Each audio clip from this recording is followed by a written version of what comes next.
Hello guys, welcome back to my channel. আমি রিয়া চলে আসলাম নতুন একটা ভিডিও নিয়ে। আর আজকে অনেক দিন পর একটা ব্লগিং ভিডিও শ্যুট করছি। আসলে শরীরটা এখন অনেক ভালো আছে। তোমরা আমাকে রোজ বলো দিদি এই চ্যালেঞ্জ ভিডিও করো, ওই ভিডিও করো, আমি করতে পারছিলাম না, কারণ অনেক দিন ধরে জ্বরে পুরো বিছানাতে রয়েছি। তাই সেভাবে ভিডিও দিয়ে উঠতে পারছিলাম না। যা ভিডিও ছিল সেগুলো এডিট করে আমি পোস্ট করছিলাম, তাও সেভাবে টাইমিং আমি দিতে পারছিলাম না ভিডিওর। তাই ভাবলাম আজকে একটু ভালো আছি যখন ভিডিওটা শ্যুট করাই যায়। আর আসলে আজকে আছে মনসা পুজো, আর আমি অলরেডি চলে এসেছি দিদি বাড়িতে। আমি আমার সিঁড়িতে দাঁড়িয়ে রয়েছি। আসলে না আমাদের মানে পুজোটার টাইমিংটা একটু দেরিতে আছে, কারণ ঠাকুরমশাই, তোমরা তো জানোই আমাদের বাগদারা ঠাকুরমশাই, ওনাকে দিয়ে পুজো করাই। আর উনি সকালে একটা পুজো করে দিন আমাদের এখানে আসবে পুজো করতে। আর বেশ বড়সড় করে একটু পুজোর আয়োজন করা হয়েছে। তো আমি কোনো কিছু হেল্প করতে পারছিলাম না, কারণ এতটা জ্বর নিয়ে রয়েছি। আমার থেকে আমার বাবার জ্বর, মানে আমি তোমাদের বলছি, আমি 4-5 দিন ধরে শুধু জ্বরের ওষুধ খেয়ে গেছিলাম, মানে নিজে ডাক্তারি করে, যেটা আমরা সবাই করে থাকি, প্রথমে ডাক্তার না দেখিয়ে। তো নর্মালি ওষুধ, প্যারাসিটামল, এই সমস্ত খেয়েছি, কোনো জ্বর কমছিল না। তারপরে ডাক্তার দেখালাম, আর ডাক্তার দেখানোর পরে যে ওষুধ দিয়েছে সত্যি খুব ভালো ওষুধ ছিল। অ্যান্টিবায়োটিক দিয়েছে, প্যারাসিটামল দিয়েছে, মানে ওইগুলো আলাদা, সত্যি খুব ভালো। খাওয়ার পরে মানে আমি 2 দিন ধরে ওষুধ খাচ্ছি, অনেক ভালো আছি। তবে হ্যাঁ, ডাক্তার সন্দেহ করছে আমার সমস্ত লক্ষণগুলো দেখে যে ডেঙ্গু, কারণ আমাদের এখানে প্রচুর ডেঙ্গুও হচ্ছে এখন। বাট হয় না যে আমার ফিল হচ্ছে ডেঙ্গু হয়নি, কারণ ভাইরাল ফিভারটা কেন বলছি, আমার থেকে আমার বাবার ধরেছে, মারও হালকা হালকা। তো তাই আমার মনে হচ্ছে ভাইরাল ফিভার। বাট হ্যাঁ, ডেঙ্গুর টেস্টটা করবো আজকে, কারণ বমিটিংও হচ্ছে আমার। গতকাল বমি হয়েছে, আজকে বমি হয়েছে, হালকা র্যাশও বেরোচ্ছে। তো ডেঙ্গু টেস্টটা একবার করে নেবো, বাড়ির সবাই বারবার করে বলছি বলে। আর এই হচ্ছে ব্যাপার। এইসব কারণের জন্য ভিডিও দিতে পারছিলাম না। আজকে অনেকটা ভালো আছি, দেখিয়ে বুঝতে পারছি, একটু ফ্রেশ ফ্রেশ লাগছে, নিজেরও ফ্রেশ লাগছে। আর তার থেকে বড় কথা, তোমরা তো জানোই যে মায়ের এরকম একটা অবস্থা ছিল এতদিন, মানে এতদিন বলতে এখনও মার রেস্ট, পুরো রেস্ট। তবে এখন মার কাছাটা করছে, ডাক্তার বলেছে হাঁটতে হবে এখন। তো তাই হাঁটছে। আজকে মা এখানে আসবে দিদিবাড়ির, ডাক্তারের কাছে পারমিশন নেওয়া হয়েছে। ডাক্তার বলছে একদম আস্তে আস্তে হেঁটে হেঁটে ওপরে উঠতে হবে, বাট উঠতে পারবে, মাকে পারমিশন দিয়েছে। তো মাও আজকে আসবে এখানে। আর তাই ভাবলাম যে আমিও সকালবেলা তাড়াতাড়ি করে সব কাজ গুছিয়ে, আর সমস্তটা এখন আমার ওপরেই। তো সব কাজ গুছিয়ে টুছিয়ে নিয়ে চলে এসেছি। সারাদিন কী করবো না করবো পুরোটা শেয়ার করবো। অনেক অনেক কথা বলার আছে তোমাদের সাথে। এত বড় একটা এই আর্জি করে ব্যাপারটা হয়ে গেল, এটা নিয়ে আরও অনেক কিছু ভিডিও আমার করার আছে, যেটা এতদিন বললাম শরীরের জন্য করতে পারিনি। তো আজকে করবো বা কালকে করে পোস্ট করবো তোমাদের সাথে, যা পোস্ট করবো। তো যাই হোক, চলো সারাটা দিন কী করি না করি পুরো ভিডিওটা দেখতে থাকো। দাঁড়াও দাঁড়াও, সাবধানে ওঠো।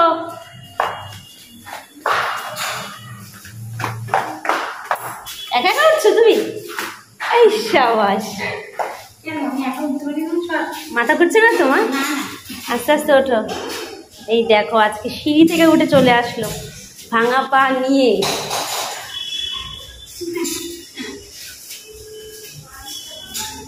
আস্তে আস্তে ওঠো, আরো আস্তে ওঠো, দাঁড়িয়ে নাও তুমি। এখানটা উঠে দাঁড়িয়ে নাও।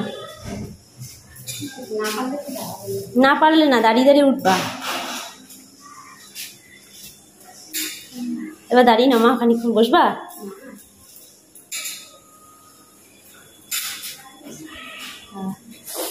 সুতো আছে, হ্যাঁ ঘুড়ির সুতো টুতো আছে, রেখে দেখে ওঠো।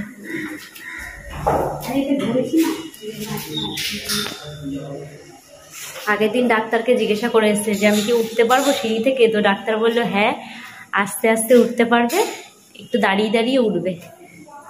তো আজকে দিদিবাড়িতে পুজোতে তাই যাচ্ছে এখন।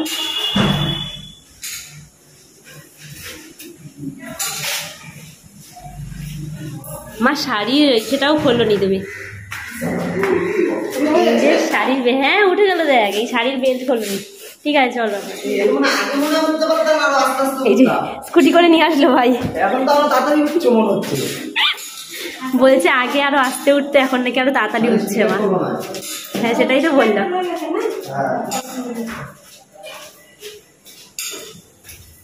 মা বসলে বসে নাও। ভাই বলছে মাসি আরো তাড়াতাড়ি উঠছে, আগে এত তাড়াতাড়ি উঠতে পারতো না।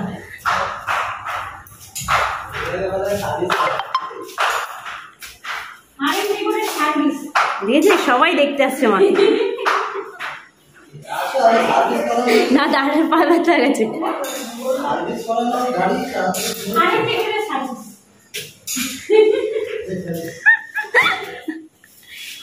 রিকা দেখেছিস ভাঙা পানি উঠে গেল।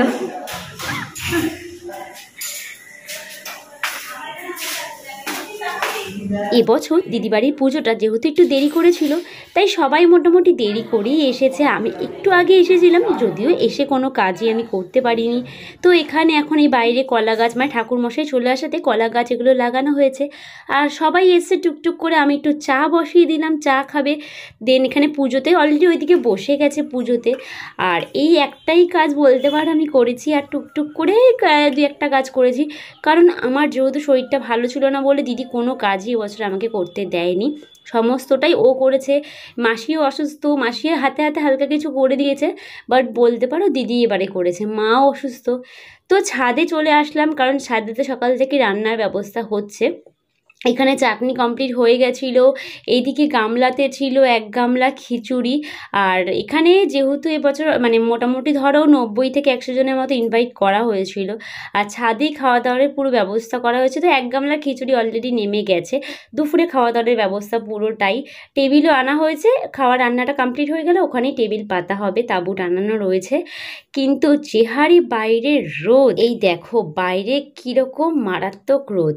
আর এখানে এই যে রান্নার ব্যবস্থা করা হয়েছে, এখানেই সব জিনিসপত্র ছাদে আবার তুলতে হয়েছিল। এখানে আরও 1 গামলা খিচুড়ি হয়ে গেছে, মানে খিচুড়ি মোটামুটি 2 গামলা রেডি হয়ে গেছে। এখন তো এখানে তরকারির জন্য সব রেডি করা হচ্ছে। হ্যাঁ ওইদিকে ভেতর ঢুকায় ফুচকা ভেতর ঢুকায়। হ্যাঁ ওখানে যাবি না, কি আছে ওখানে। খিচুড়ি তো হয়ে গেছিলো, এখন তরকারি রেডি করা হচ্ছে। আর যেহেতু দুপুরবেলায় খাওয়া দাওয়ার ব্যবস্থা, তাই সকাল থেকে রান্না বান্না কমপ্লিট মানে শুরু করে দিয়েছিল। প্রায় তরকারিটা হয়ে গেলে মোটামুটি রান্না হয়েই যাবে। তো মেনু ছিল খিচুড়ি আর তরকারি, তার সাথে ছিল হচ্ছে চাটনি। আর এখানে দেখো এই যে, আমার তো এত ভয় লাগছিল আগের দিন, জানো তো দিদি পুরো একদম ঘরে ড্রয়িং রুম পর্যন্ত ঢুকে চলে এসেছিলো। আর এত ছোট বাচ্চাটা ঘরে থাকে, ওকে সবসময় এই জন্য বলি যে দরজা দিয়ে রাখবি, ব্যালকনির দরজা খোলা ছিল, পুরো ঘরে চলে এসেছিলো। আর জায়াম্বু বাচ্চাটাকে নিয়ে সোফাতে বসা ছিল, মানে কিভাবে দিদি এসে কিভাবে তাড়াবে, আর দাঁত খিঁচায় তো ওরা সামনে চলে আসলে বাপরে বাপ। তো এখন দরজা দিয়েই রাখা হয়। আর যাই হোক ওখানে বসেছিল, এমনি ডিস্টার্ব করেনি। তারপরে এখানে দেখো আমাদের প্রতিমাটা কত সুন্দর হয়েছে না, প্রতিমার মুখটা এত মিষ্টি ছিল। আর এইখানে যে পুজো চলছিল, মানে প্রায় শেষের দিকেই ছিল পুজো, কারণ আমি সব দিকে এদিক ওদিক করে দৌড়াদৌড়ি করছিলাম।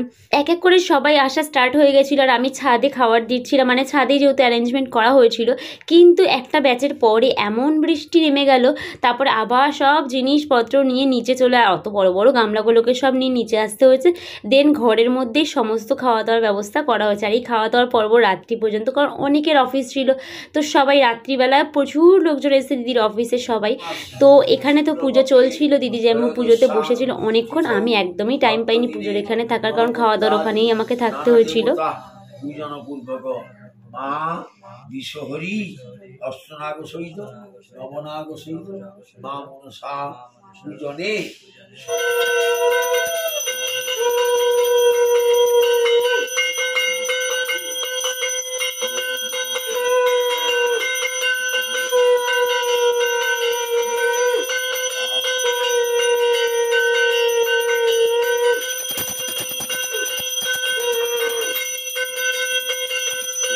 পুজো মোটামুটি কমপ্লিট হয়ে গেছিলো। আর এরপর এখন যজ্ঞের সমস্ত ওখানে মানে তো যোগার যত্ন চলছিল।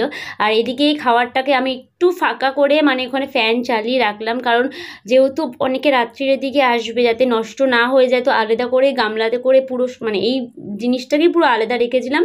আর বাকি গামলাগুলোকে নিয়ে এসি রুমে যেখানে খাওয়া দাওয়ার ব্যবস্থা হচ্ছিল সেখানে রাখা হয়েছিল।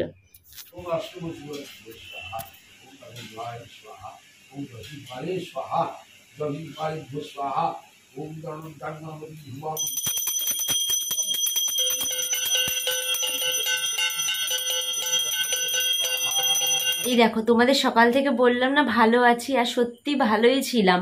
মানে সকাল থেকে যেহেতু ওষুধটা পড়ছে, ওষুধ অনেকদিন ধরেই খাচ্ছিলাম, ওটা নিজে ডাক্তারি করে। আর গতকাল তো আমি ডাক্তার দেখাতে গেছিলাম, খুব অবস্থা খারাপ ছিল, তো ওষুধ খাচ্ছিলাম, সকাল অবধি ঠিক ছিলাম। আর সন্ধ্যা থেকে না শরীরটা এমনি সন্ধ্যা থেকে শরীরটা এমনিই খারাপ বেশি হয়, কাশিটাও বেড়ে গেছে, গলা বসে গেল, হঠাৎ করে গলাটা দেখলাম বসে গেল।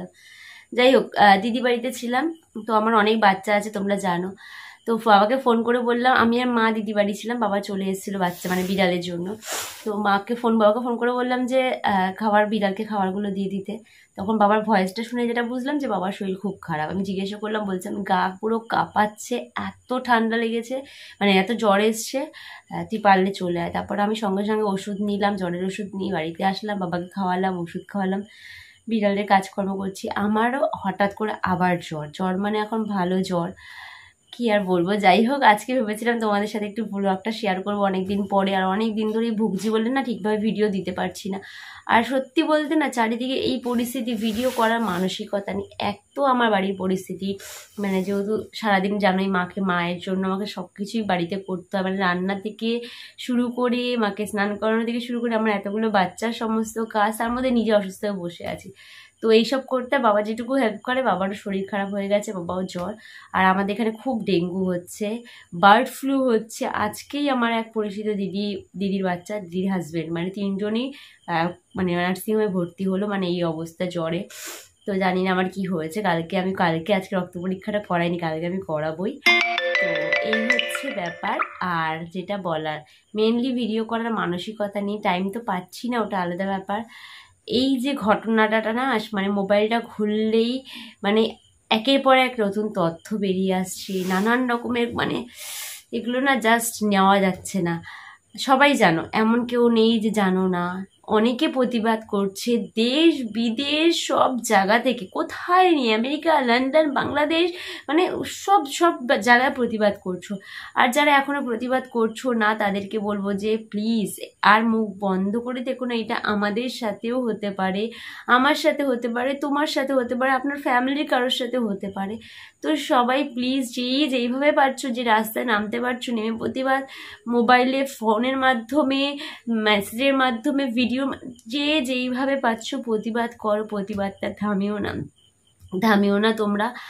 আর এটাই বলার যে মনুষ্যত্ব যদি থাকে তাহলে একটু কিছু অন্তত বলো, একটু কিছু অন্তত করো। এই মানে সবার সাথে থাকো, পাশে থাকো, সাপোর্ট করা, প্রতিবাদ করা অনেকভাবে করা যায়। আমি একটা বলে দিলাম মানে সেইভাবে করা না, তোমাদের যেইভাবে মনে হচ্ছে প্রতিবাদ করো, সাপোর্ট করো না কোনো দলের হয়ে, কোনো পার্টির হয়ে।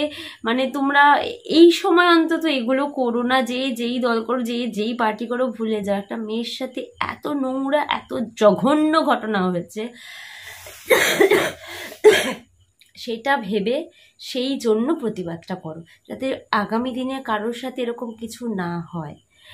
তো আর কি বলবো, আর সত্যি বলতে এই মুহূর্তে আমি বলার মতো পরিস্থিতিতে নেই।